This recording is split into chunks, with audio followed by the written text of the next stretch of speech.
Rencana relokasi 7.500 warga kampung adat di Pulau Rempang, Batam, Kepulauan Riau terus bergulir. Terbaru, pemerintah akan merelokasi warga di 4 kampung sebagai bagian dari tahap pertama proyek Rempang Eco City. Lantas, seperti apa duduk perkara konflik agraria di Pulau Rempang?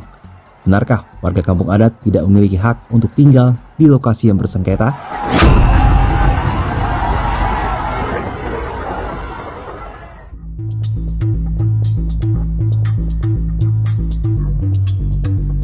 Saat ini pemerintah khususnya BP Batam mengklaim hak pengelolaan lahan di Pulau Rempang berawal dari dikeluarkannya keputusan Menteri Agraria tahun 1993 tentang pengelolaan dan pengurusan tanah di wilayah Pulau Rempang, Galang dan pulau di sekitarnya.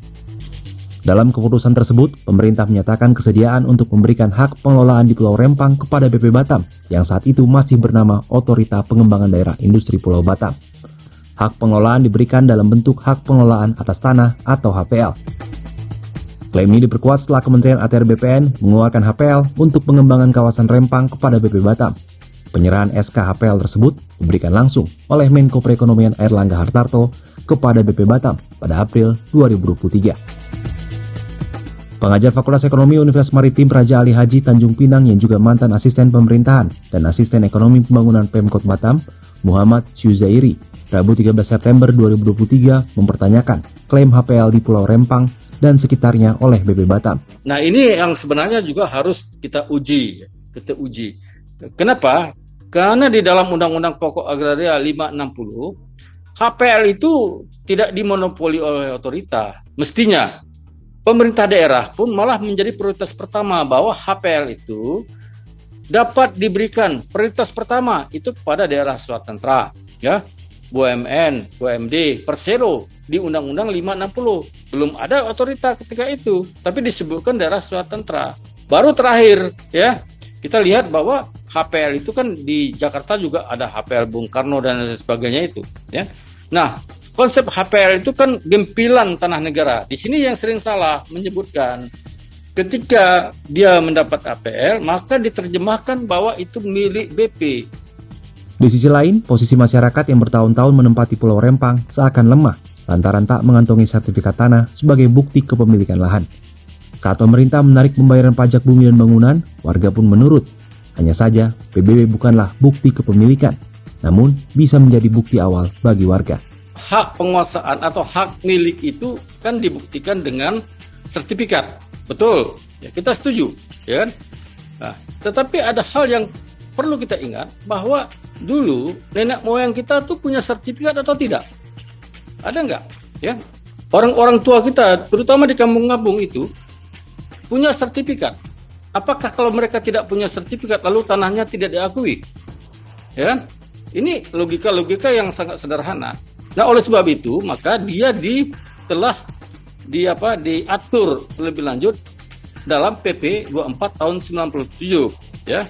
Dalam PP 1821 pun juga diatur bahwa hak penguasaan lama itu diakui oleh negara, terutama penguasaan yang memang dengan itikat baik. 20 tahun berturut-turut itu negara wajib berikan haknya. Pulau Rempang memiliki 16 kampung tua atau permukiman warga asli.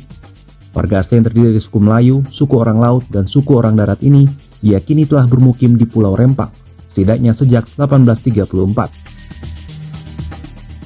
Sejarah kehidupan masyarakat di Pulau Rempang dan Galang bisa dilihat dalam catatan arsip Belanda dan Kesultanan Riau Lingga. Setidaknya sejak abad ke-19 sudah ada kehidupan masyarakat di pulau tersebut. Syuzairi berharap pemerintah tidak serta-merta menghilangkan seluruh kampung. Kalau memang dari hasil kajian ternyata dari 16 titik kampung tua ternyata yang tidak terdampak atau terdampak langsung berkuranglah dia dari 16 menjadi 10 umpamanya. Kan sisa-sisa ini masyarakat mereka bisa bergabung karena mereka masih ada tali persaudaraan, gitu kan? Ada rasa silaturahmi.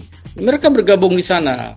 Tetapi tidak langsung direlokasi, ya, dipaksakan untuk pindah. Orang tidak mau pindah. Gimana mau disuruh-suruh pindah, ya kan? Ini persoalan yang memang persoalan yang memang harus dipecahkan secara sistemik, ya. Mau tanya jawab, nanti silakan saja secara personal bisa menyampaikan. Sebelumnya, Gubernur Kepulauan Riau Ansar Ahmad dalam keterangan pers Selasa 12 September di Batam mengatakan, pemerintah berharap agar masyarakat dapat menjaga situasi Kepri tetap aman dan kondusif. Ia menilai setiap proyek investasi pasti akan memberi dampak ekonomi yang positif bagi masyarakat. Kita berdoa semoga Kepri tetap aman dan damai, dapat melanjutkan pengembangan investasi, dan dapat membangun provinsi ke depan yang tujuan utamanya adalah untuk meningkatkan kesejahteraan masyarakat Kepri. Ia menambahkan, pemerintah daerah di Kepri terus berkoordinasi dengan pemerintah pusat terkait pembangunan proyek Rempang Eco City. BP Batam bersama PT Makmur Elok Graha berencana membangun kawasan Rempang Eco City yang disiapkan sebagai mesin ekonomi baru Indonesia. Kawasan ini diestimasikan memperoleh investasi Rp381 triliun hingga tahun 2080. Dalam rencana pembangunannya, Pulau Rempang yang luasnya sekitar 17.000 hektar akan dibangun menjadi kawasan industri, perdagangan, dan wisata. Suzairi mengatakan kampung adat di Pulau Rempang sedianya layak dikembangkan sebagai bagian dari destinasi wisata. Sebab, mulai bermunculan wisata minat khusus tidak melulu mencari penginapan mewah. Rumah warga yang didesain layak dan bersih bisa menjadi opsi.